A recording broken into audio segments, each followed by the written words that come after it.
guys. Happy New Year to everyone.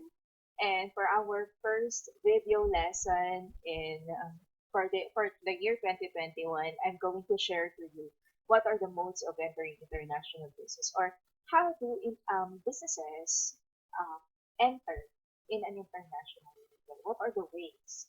Ano ba yung mga ginagawa nila to the so that they can enter in an international level.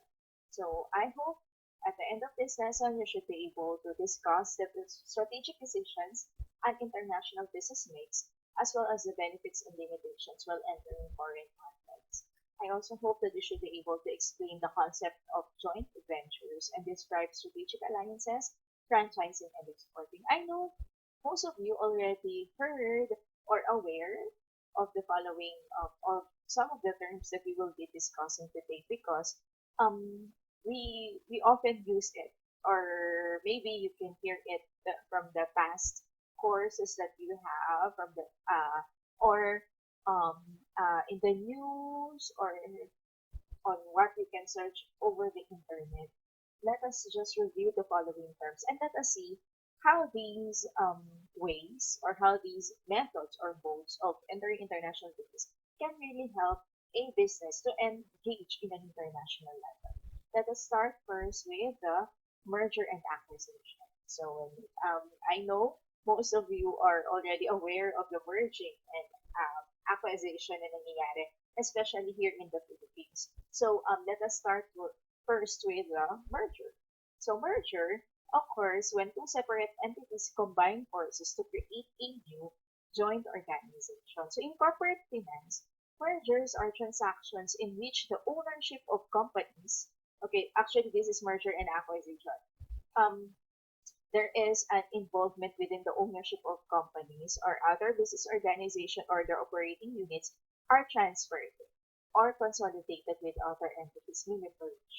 Okay, so there are types of merger, which is the horizontal, vertical, market extension, product extension, and conglomeration. So let us differentiate the following types of merger. Let us start with the horizontal merger. So horizontal mergers are when two companies that are in direct competition and share the same product lines and markets. So horizontal merger happens when the two companies na direct competitors sila, okay, same yung product lines nila, same yung markets na pincater nila. Okay, so they will now decide na, um, uh, since they just operate in the same industry, and ang mangyayari kasi dyan, competition tends to be higher among companies operating in the same space, meaning synergies and potential gains in the market are much greater for merging firms. So, kaysa naman mag-away-away tayo, di ba? So, let us just merge our companies. So, one famous merging na nangyari before pa is the merging of HP and Compaq. Okay, so if you know those the laptops or other technologies that they are, or gadgets that they offer. Okay, and also the integration of Facebook, WhatsApp, Instagram, and Messenger. So if you know, di ba, minsan if you post on the Instagram, mapopost na din siya sa Facebook. So yan, because they are, the platforms still remain independent. Okay, in the form that the various websites still exist. Nandoon pa din. Magkakabukod pa rin sila. But they have come under one company, under Facebook Incorporated, led by Mark Zuckerberg. Okay, so that is an example, or those are the examples of horizontal mergers. Next are vertical mergers. So ano naman yung vertical mergers? Vertical mergers are when it joins two companies that may not compete with each other but exist in the same supply chain. Most of the time, nangyayari ang vertical merger when a customer and company, or a supplier and company think thought of merging their companies or their businesses. For example, halimbawa, you own an ice cream company. So you create or you make ice cream. Okay. And then, meron kang home supplier. Okay. Tapos, and then you thought na, baka pwede na yung mag-merge kami ng phone supplier ko kasi kailangan ko rin naman or partner naman talaga yung products na meron kami. So again, you do not compete with each other, but you exist in the same supply chain. For example, when Pepsi merged with the restaurant chains that it supplies with beverages, so that is an example of vertical merger. Or I'm not sure right now, sa Jollibee, di ba, minsan Coke yung iniinom, di ba? So it means si Jollibee nakapag-merge siya sa Coke, so yun yung sa Coca-Cola, so that is what they will offer now. So yun, or si Coke nakipag-merge na kay Jollibee or other supply chains. The next type of mergers is the market extension merger. Market extension merger takes place between two companies that deal in the same products but in separate markets. The main purpose of market extension merger is to make sure that the merging companies can get access to a bigger market, and that ensures a bigger client base. So it is a market extension merger. So yung dalawang company, they came from from a separate market. They just offer the same products or services pero magkaiba sila ng place. Like for example, sa banks. Okay. The American-based Eagle Bank shares, so this is a bank in the North America, ay nakipag-merge or ang tinatawag na market extension merger, nakipag-merge sa Royal Bank of Canada or RBC.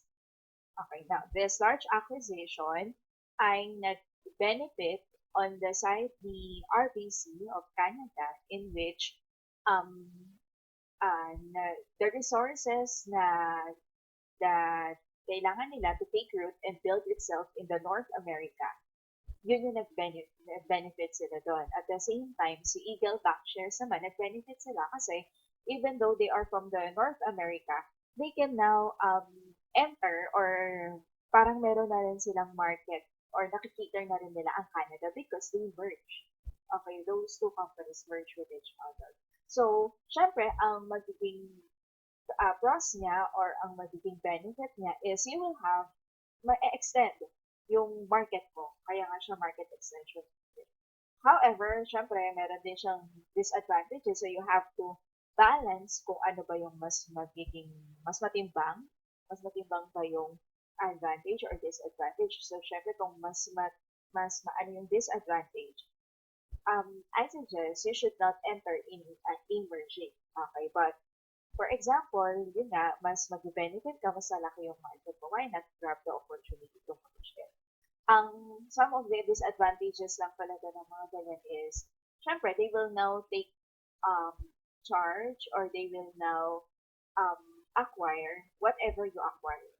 Your the accounts that you hold, lalo na kung bangko ka, syempre, and then the assets that you have, yung kita, and then so that is the cons of or consequences of merging in kahit naman sa ang types ng merger yung mangyari or yung magiging mo. Next type of merging is product extension merger. Product extension merger takes place between two business organizations that deal in products that are related to each other and operate in the same market. Now, si product extension merger, it allows the merging companies to group together their products and get access to a bigger set of consumers. Now, this ensures that they earn higher profits. Siyempre, hindi ka naman mag-enter into a merging kung hindi ka mas mag-benefit or hindi mas mag-profit yung business mo. One most example ng product extension merger is a Mobilink Telecom. Okay. And the Broadcom. So they merge. Si Broadcom, they deal in the manufacturing Bluetooth personal area network hardware systems. So yung mga ginagawa nila. And then, whereas si Mobilink naman, they deal in the manufacturing of product designs meant for handsets that are equipped with the global system for mobile communications technology. So, related yung products nila. So, what they did, so they just merged with each other. So it is expected that the products of Mobilink Telecom Incorporated would be complementing the wireless products of Broadcom. So, yun. So that is an example of the product extension. And the last one is conglomeration. Siguro narinig niyo na minsan yung mga conglomerates. Ganyan. So, it means a merger between firms that are involved in totally unrelated business activities. So this is a combination of multiple business entities operating in entirely different industries. Sobrang iba-iba talaga yung industries. Pero they conglomerated. So they nagsama-sama sila, they merged each other in one under one corporate group, usually involving a parent company and many subsidiaries. So if you know a company na marami siyang subsidiary, that is a conglomeration. So for example, si Walt Disney Company and the American Broadcasting Company. So di ba, magkaiba sila parehas, pero they merged. Ang tawag doon, conglomeration. For example, sa ating bansa, so in the Philippines, San Miguel Corporation, di ba, may beer.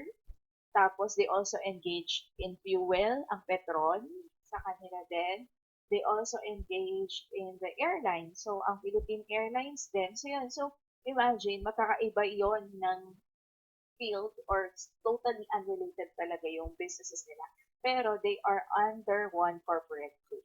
So, we can call that now as conglomeration. So, those are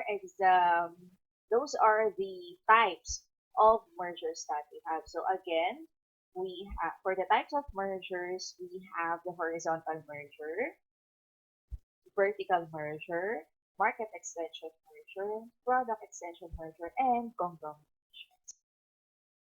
Next is acquisitions. So acquisition refers to the takeover of one entity by another entity. So when one company takes over the other and rules all its business operations, it is known as acquisitions. So in this process of restructuring, one company overpowers the other company and the decision is mainly taken during downturns in the economy or during declining profit margins. For example, palupunin isang company, ganon. So, pwedeng yung isang bigger company na may kaya na saluhin yung operations nitong company na to. So, sila yung mag-take over dun sa company. So, another difference is sa acquisition, difference sa acquisition sa merging is in acquisition, usually two companies of different sizes come together to combat the challenges of downturn. And in a merger, two companies of the same size combine. Sa, ang difference ni merger at acquisition, sa merging, most of the time, these are two companies of the same size. They will combine to increase their strength and financial gains along with breaking the trade barriers. Whereas acquisition naman usually isang bigger company tsaka smaller company. So they will come together, they will combat the challenges of downturn and para hindi magsara itong isang company na to. So yun. So one example na acquisition is the Ayala Group. So they said that they are acquiring nearly half ng Zalora. Okay, because Ayala Group are now expanding into e-commerce. So that is an example of acquisition. Now, let's discuss the consolidation. So consolidation or amalgamation is the merger and acquisition of many smaller companies into a few much larger ones. So ito medyo marami na siyang involved. Hindi lang siya one small company and then one big company. Ito si consolidation, marami. So yun, so one example ng consolidation is or most of the time we can also call this yung sa Jollibee Foods Corporation. So yun. So for example, di ba si Jollibee Foods Corporation, under niya ang Jollibee, which is our fast food chain, Greenwich, Red Ribbon, Chowking, Mang Inasal, and even Panda Express. And alam ko there are still other small companies na naka-consolidate with the JFC or the Jollibee Foods Corporation. Okay, so those are the acquisition and the consolidation. Now, let's discuss what is a joint venture. So, what are joint ventures? So, joint venture is where two or more parties, usually businesses, form a partnership to share markets, intellectual property, assets, knowledge, and of course, profits. So, a joint venture differs from a merger in the sense that there is no transfer of ownership in the deal. When it comes to the joint venture, when you establish a joint venture with a foreign firm, um, usually it will be a 50-50 venture in which there are two parties, each of which holds a 50% ownership stake and contributes a team of managers to share operating control. For example, ang joint venture ni Sony at saka ng Ericsson. Ayan, so that is why meron before, di ba, nauso yung mga phone na Sony Ericsson. So, yeah. And then, but I guess, nabalitaan ko lang, but I'm not yet sure about the full details na after the joint venture, parang after ilang years, nag-split lang din ulit sila. So, yun. So, and then also, yan, yung kay Disney, ABC Television Group, or the Walt Disney Company, and the NBC Universal Television Group, or Comcast. Okay, the objective of their joint venture was to create a video streaming application or a website. Ang tawag dun sa website na if you know, Hulu, Hulu. So, yun. So, again, most of the time, ang joint venture, you will join for a particular objective or a particular goal. Okay, so that is a joint venture. Next mode or method of entering in an international business is the strategic alliance. So strategic alliance is an arrangement between two companies to undertake a mutually beneficial project while each retains its independence. So they retain their ownership. So it is when two or more businesses join together for a set period of time. So wedding for a year or years or months lang. So the businesses usually are not in direct competition, but they have similar products or services that are directed toward the same target audience. So in the new economy, strategic alliances enable businesses to gain competitive advantage through access to a partner's resources, including markets, technologies, capital, and people. So si strategic alliance, usually hindi naman kayo, hindi naman ah, interrelated yung products niya, pero hindi kayo magkalaban. So, yun. And then, same yung audience or same yung market. Pero same yung market. Yung, for example, the deal between Starbucks and Barnes and Noble. Okay, so Barnes and Noble, as we all know, is a publishing company. Okay, so what they did is, si Starbucks, they will do the coffee, and then si Barnes and Noble, they will stock the books. Okay, so both companies do what they do best while sharing the costs of space to the benefit of both companies. So imagine, you offer yung si Starbucks makapag-offer pa din siya because they have the same market. So, yun. So and then si BNN or Barnes and Noble, they will just stock their books. So at the same time, um, magkakatulungan sila when it comes to the cost ng space and then syempre in their profit. Okay, so that is a strategic alliance. So now let's proceed to the licensing. Licensing involves obtaining permission from a company, or we call it licensor, to manufacture and sell one or more of its products within a defined market area. So the company that obtains these rights, or the licensee, usually agrees to pay a royalty fee to the original owner. So parang um, makikipag-usap ka. So you will get the license from the company na ima-manufacture mo or ibibenta mo yung products na meron sila doon sa defined area mo. So licensing generally involves allowing another company to use patents, trademarks, copyrights, designs, and other intellectual in exchange for a percentage of revenue or a fee or yung tinatawag natin na royalty. For example is a t-shirt company na ginagamit nila si Mickey Mouse as a design of their products. So as we all know, di ba yung ibang company, they will just print, halimbawa, ikaw nag-print ka ng t-shirt, they will just make, nag-print ka lang, and then ang gustong design ng client mo is Mickey Mouse. We have to know na kailangan natin mag-obtain ng licensing kasi gagamitin mo um, kasi may copyright yan, so may trademark yan. So yun, so you have to seek or ask the company or the licensor to give you the license to manufacture that or sell their products or kung ano yung meron sila. So that is an example of a licensing. Okay. Now, let's proceed to franchising. I know meron na kayong subject nito ngayon or in the past semester. So, i-review lang natin siya. Hindi na natin siya i-discuss further kung ano yung mga types of franchising. Kasi we already discussed that, I believe, in the past semesters. Okay, so franchising is a specialized form of licensing in which the franchisor not only sells intangible property to the franchisee, but also insists that the franchisee agree to abide by strict rules as to how it does business. Si franchising, hindi lang products ang kukunin mo or ang ating manufacture mo or produce. Pero pati yung way on how to do the business, dapat sundin mo rin siya. That is how franchising works. The franchisor will also often assist the franchisee. Siyempre, pag nag-franchise ka, dapat si franchisee or si franchisor will assist yung nag-franchise to run the business on an ongoing basis. While licensing works well for manufacturers, franchising is often suited to the global expansion efforts of service and so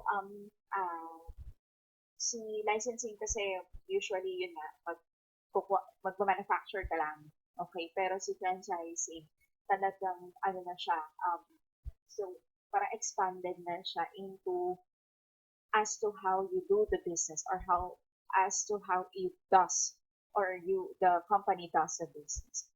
Um there are some I know may mga narinig ako ng mga franchising regulations na halimbawa sa Jollibee, yung first 3 years niyan, hindi pa muna nila i-take over, i-turn over sa'yo yung mismong branch. Sila muna yung magmamanage.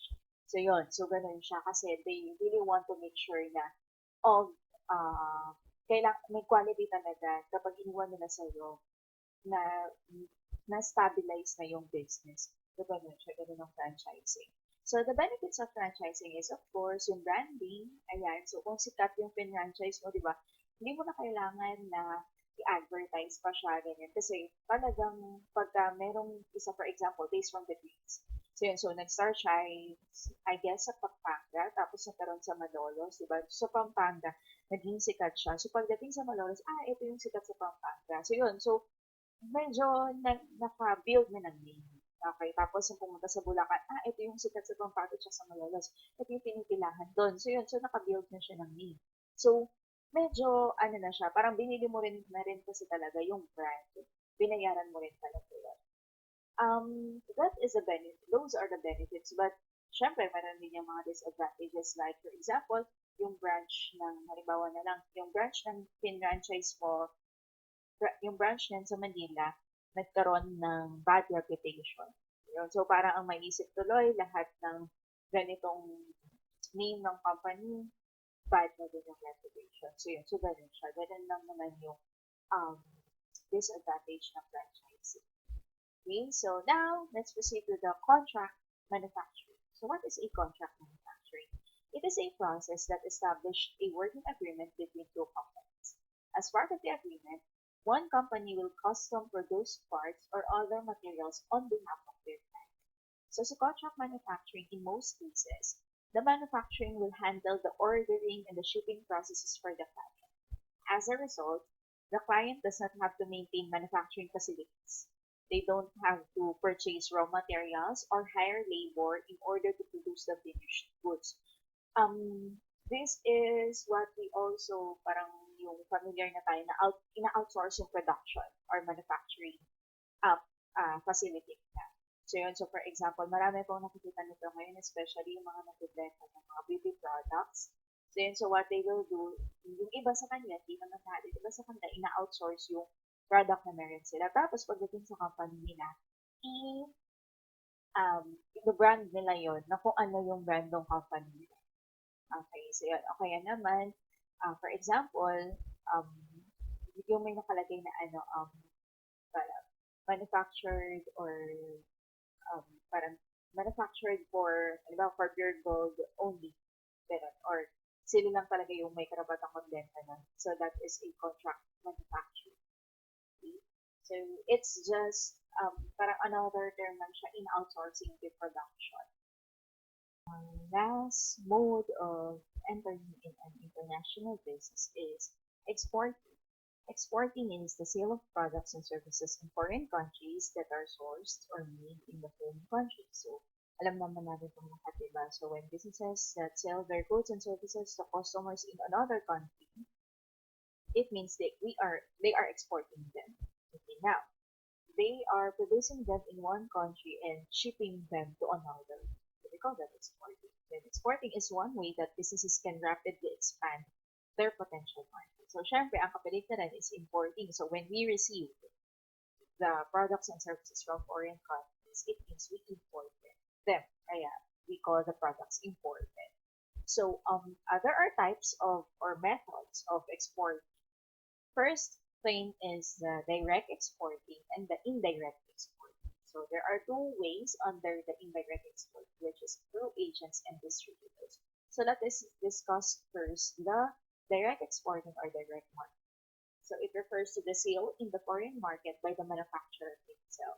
So it includes, for example, you are the manufacturer and then you will sell the products directly to the foreign market. It includes mail order, telephone marketing, television marketing, media marketing, direct mail, and an e-commerce using the internet. So for example, may product ka, nasa China ka, and then you place your products on Shopee or Lazada.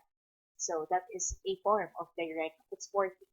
Okay, so pag may umorder sa'yo, and then from China yon, it will come, it will go, you deliver it, ikaw mismo yung manufacturer at ikaw mismo nagbenta. That is a direct exporting.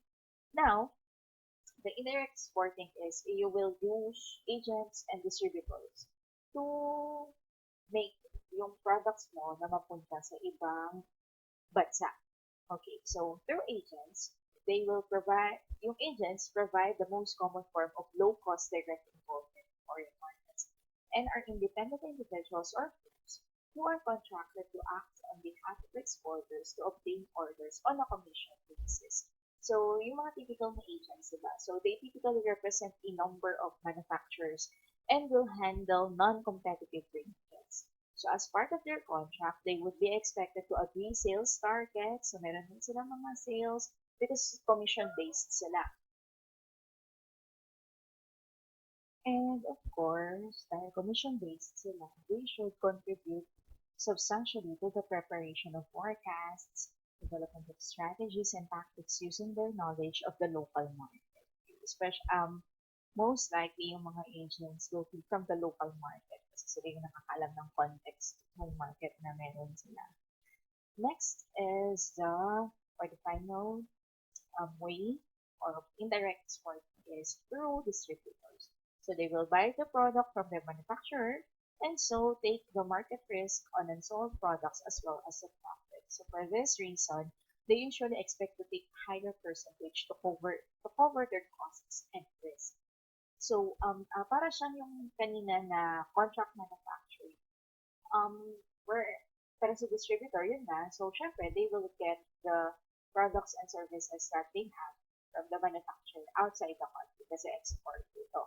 So, distributor usually seek exclusive rights for a specific sales territory and generally represent the manufacturer in all aspects of sales and servicing in that area. Most of the time kapag distributor to parang may exclusivity na ikaw lang yung inallow to distribute this product. Yun. Kasi syempre kung lahat allowed, di ba? So hindi ka na distributor of that particular product. So the exclusivity therefore is in return for the substantial capital investment that they may be required in handling and selling the products. So the capital investment can be particularly high if the product requires special handling equipment or transport and storage equipment in the case of perishable goods, chemicals, materials, or components. So, pwede tayong mag-indirect export through finding distributors. The distributors, sila na yung bibili ng products mo, and then, ng manufacturer, and then, sila na yung mahalang mag-shoulder ng risk. Siyempre, kung merong hindi mabenta dyan, pero, sila na din ang bahalang magpresyo. Siyempre, based doon sa binigay mo sa kanila, tapos dadagdagan pa nila na para sa sarili sarili nilang profit. So those are the ways, okay, on how we can export the products. So again, it's through direct exporting. So sa manufacturer mismo ang magbebenta. Indirect exporting through agents and distributors. So we're done with our discussion. So again, let's review. These are the modes or the methods in which we can enter in an international business. So we can enter through merger and acquisitions, joint ventures, strategic alliance, licensing and franchising, contract manufacturing, and through export. So that's all for our discussion for today. Thank you so much for listening. I hope you learned a lot in this lesson. And if you learned a lot, just comment down below kung ano yung natutunan mo, what striked on you, and then kung gusto mong i-share, better to share this to your friends and classmates or your timeline. So thank you so much, and God bless us. Again, Happy New Year, everyone.